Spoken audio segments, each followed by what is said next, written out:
नमस्कार दोस्तों, आज की इस वीडियो में आप क्लास 10th की विलोपन विधि सीखने वाले हैं, वो भी बहुत आसान तरीके से। आप इस वीडियो को पूरा देखिए, आपको विलोपन विधि एक सिंपल तरीके से और ऐसे तरीके से कि आप कभी उस तरीके को भूल नहीं पाएंगे। इस वीडियो में हमने उस तरीके को सिखाया हुआ है। आज आपको विलोपन विधि हम इस तरीके से सिखा देंगे कि आप फिर कभी भी इस 4 नंबर वाला क्वेश्चन को, जो कि क्लास 10th का मोस्ट इंपॉर्टेंट क्वेश्चन होता है, विलोपन विधि से सॉल्व करना, किन्हीं दोनों समीकरणों को आप कभी भी नहीं भूलने वाले। आपको हमेशा ये क्वेश्चन याद रहेगा।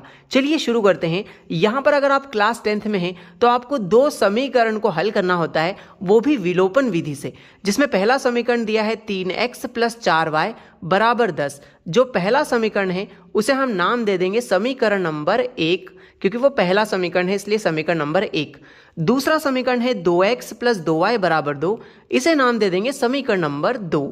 दोनों ही समीकरणों को हमने नाम दे दिया, पहला समीकरण 1 और दूसरा समीकरण 2। अब विलोपन विधि में आप क्या करते हो, इन दोनों ही समीकरणों को उठा लेते हो। तो हम क्या लिखेंगे, हम लिखेंगे समीकरण 1 और 2 से। समीकरण 1 व 2 से दोनों ही समीकरणों को आप उठा रहे हो, इसीलिए आप समीकरण 1 और 2 से ऐसा लिख देंगे। तो इन दोनों समीकरणों को आप नीचे उतार दीजिए। ठीक है, पहला समीकरण है 3x + 4y = 10 और दूसरा समीकरण है 2x + 2y = 2। दोनों समीकरणों को उतारने के बाद आपको विलोपन विधि शुरू कैसे करना है, ध्यान दीजिएगा। आपको यहां पर गुणा के 2 चिन्ह लगाने हैं। अब यहां पर आप सोचोगे कि किन नंबरों से गुणा करने वाले हैं। आपको बहुत अच्छी सी ट्रिक याद रखनी है कि x के जो भी गुणा में यहां नंबर लिखे हैं, तो यहां पर x के गुणा में 3 लिखा है और नीचे x के गुणा में 2 लिखा है। आपको इन दोनों नंबरों का क्रॉस में मल्टीप्लिकेशन करके लिख देना है। मतलब 2 का गुणा आप ऊपर कर दोगे और 3 का गुणा आप नीचे वाले समीकरण में कर दोगे। इसे आप क्रॉस मल्टीप्लाई की तरह याद रख सकते हो दोस्तों, कि 3 का नीचे वाले समीकरण में गुणा करेंगे, 2 का ऊपर वाले समीकरण में गुणा करेंगे। चलिए अब दोनों का गुणा कर देते हैं। इस 2 का गुणा पूरे समीकरण में करते हैं। आइए कैसे देखते हैं ध्यान से। 2 का 3 में गुणा कर दो, 2 तिया 6, तो यहाँ 6 आ गया, लेकिन साथ में x भी था तो x लगा देते हैं। प्लस है तो प्लस लगा दिया। अब 2 का गुणा 4 में कर दो, 2 चौके हो जाएगा 8 और साथ में y भी था तो y लगा दिया। बराबर है तो हमने बराबर वैसा का वैसा ही लिख दिया है। 2 का गुणा आप 10 में करेंगे, 2 धाम हो जाता है 20। अब आपने इस 2 का गुणा इस पूरे समीकरण में कर दिया है। अब उसी प्रकार इस 3 का गुणा भी नीचे वाले समीकरण में कर दो। चलिए करते हैं। 3 का गुणा 2 में करेंगे, 3 दूनी 6 हो जाएगा, लेकिन साथ में x भी था तो आप x भी लिख दीजिए। अब 3 का गुणा 2 में करेंगे तो फिर से 3 दूनी 6 हो जाएगा और साथ में यहाँ y भी था तो y एज इट इज आ जाएगा। बराबर है तो हमने यहाँ बराबर लगा दिया है। अब क्या बचा है, 3 का गुणा 2 में करेंगे, 3 दूनी 6। लीजिए दोस्तों, विलोपन विधि हम क्यों करते हैं, ताकि हम x के जो भी गुणा में नंबर है उन्हें बराबर कर देते हैं।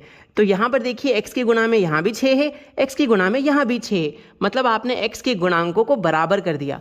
जैसे ही गुणांक बराबर हो जाते हैं, आपको सभी चिन्हों को बदल देना है, यानी आप दोनों समीकरणों को घटा लेते हैं। तो यहाँ लिख देते हैं घटाने पर।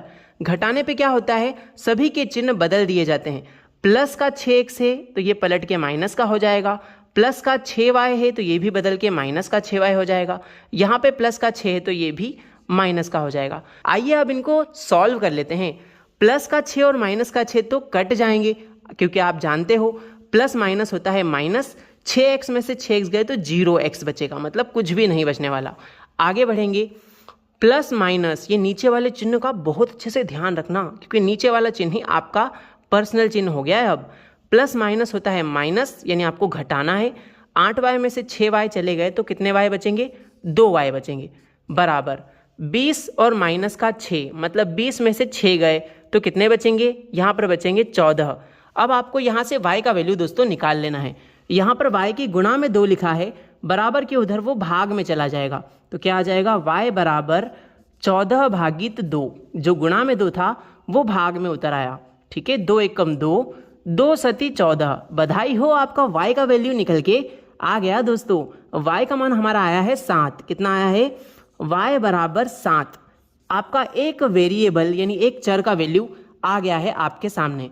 अब आप क्या कीजिए, इस y का मान या तो आप समीकरण 1 में रखिए या समीकरण 2 में रखिए, आपको x का मान भी आसानी से मिल जाएगा। तो यहां पर हम लिखेंगे y बराबर 7 समीकरण 1 में रखने पर। आइए हम लिखते हैं, क्या लिखेंगे, y बराबर 7 समीकरण 1 में रखने पर। आप पूरा लिख लीजिएगा कि y बराबर 7 समीकरण 1 में रखने पर। क्या आपको समीकरण 1 याद है दोस्तों? अगर याद है तो आप कमेंट सेक्शन में हमें समीकरण 1 लिख के बताइए। और आपको ये वीडियो कैसा लग रहा है, हमें आप अगर 10th क्लास के स्टूडेंट है तो कमेंट में ज़रूर लिख के बताएं कि मज़ा आ रहा है या फिर नहीं आ रहा है इस वीडियो में। तो यहाँ पर y बराबर 7 समीकरण 1 में रखना है। पहले समीकरण 1 ढूंढो, कहाँ है, ये रहा, जो कि है 3x + 4y बराबर 10। तो यहाँ लिख लेते हैं 3x + 4y बराबर 10। यहाँ पे आप क्या रख रहे हो, y की जगह 7 रख रहे हो। चलिए रखते हैं 3x + 4 गुणा में लिखा है y और y की जगह है 7, तो यहाँ पर 7 रख देते हैं y की जगह पे, बराबर है 10, तो 10 लिख दिया। अब इसको सॉल्व कर लो, आराम से x का मान आ जाएगा। 3x + 4 का 7 में गुणा करो, 4 × 7 = 28 हो जाएगा दोस्तों, बराबर में लिखा है 10। अब देखिए यहाँ लिखा है 3x, तो हम लिख देते हैं 3x, बराबर में चल रहा है 10। अब ये प्लस का 28 है, बराबर के उधर गया तो माइनस का 28 हो जाएगा दोस्तों। 3x तो एज इट इज रहेगा। अब यहाँ पे देखिए 10 में से 28 नहीं घट सकते, तो हम उल्टा करेंगे, 28 में से 10 गए तो यहाँ पर 18 बचेंगे। इन दोनों में बड़ा नंबर कौन, 28 है, जो कि माइनस के साइन के साथ है, तो बड़े अंक का चिन्ह लगेगा माइनस का। ठीक है, अब आगे यहाँ पर 3 गुणा में है, बराबर के उधर 18 के बटे में चला जाएगा, तो आ जाएगा x बराबर -18/3। चलिए अब आप इसको 3 से काट दीजिए, 3 एकम 3, 3 छंग 18, तो यहाँ पर x का वैल्यू निकल के आया है -6। और बधाई हो, आपके x और y दोनों के ही मान हमने निकाल दी हैं। आप चाहें तो स्क्रीनशॉट ले सकते हैं। इस तरीके से आप विलोपन विधि करेंगे तो आपके दोनों ही चरों के मान यानी x और y दोनों के मान आप बहुत आसानी से निकाल सकते हैं। आपको यह वीडियो कैसा लगा कमेंट सेक्शन में ज़रूर बताइएगा। आप अगर प्रतिस्थापन और वज्र गुणन यानी एलिमिनेशन मेथड, सब्स्टिट्यूशन मेथड और क्रॉस मल्टीप्लिकेशन मेथड तीनों ही सीखना चाहते हैं तो डिस्क्रिप्शन में हम इन वीडियोज़ के लिंक दे देंगे। 2 चर वाले रैखिक समीकरण हल करने के लिए सारे के सारे क्वेश्चन हम डिस्क्रिप्शन में डाल देते हैं दोस्तों। थैंक यू सो मच आपका वीडियो देखने के लिए।